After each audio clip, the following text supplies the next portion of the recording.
they doing a decade ago, Lee? Cam Newton. 2015, right?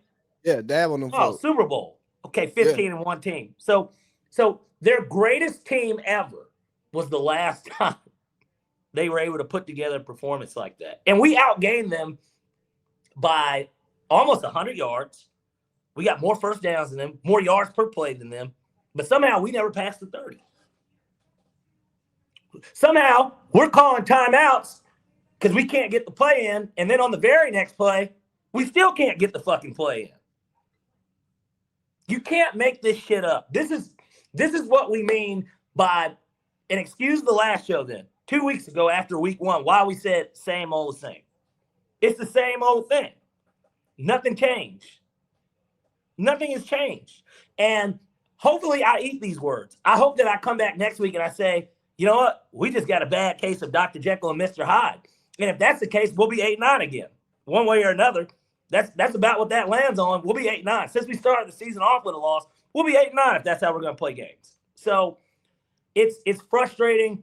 It's hard to believe that they're not tired of saying fuck you to the fans. Like, you know what I mean? Like, didn't it just get old? Don't they get tired of it? They're lucky that we're not New York City, where people are calling for people saying, like, if we had it set up like a city like New York, everybody would be calling for Zach Robinson's head at the game. It doesn't matter if we win or lose. I mean, you saw how they called for Russell's head mid-game, and they got it. Yeah, exactly.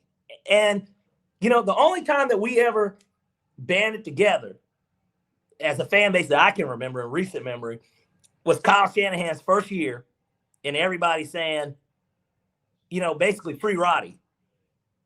And then Kyle Shanahan, he came out, he gave us what we wanted.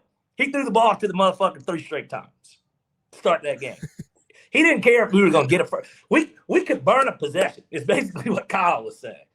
He's like, but I'm going to make sure he's going to get those targets, you know? Because he's a smug son of a bitch, and he can do that, though. He's got the gravitas to do it, Lee. That's why he's 3-0 with the backup quarterback. And his best tight end hurt, and his best receiving option hurt. And then his running back coming in with tendonitis to start the year. That's why he can be 3-0 with Mac Jones. And we can't. We can't do it with Michael Penix, Bijan Robinson, Tyler Algier, Drake London, Kyle Pitts, Darnell Mooney. New and improved defense. But, like, our defense ranks second in the NFL, and we're 1-2. See, it'd be one thing if we were the Ravens, right? Where they can't stop a parked car, right? No, they're averaging 30 a game and 1-2. Yeah.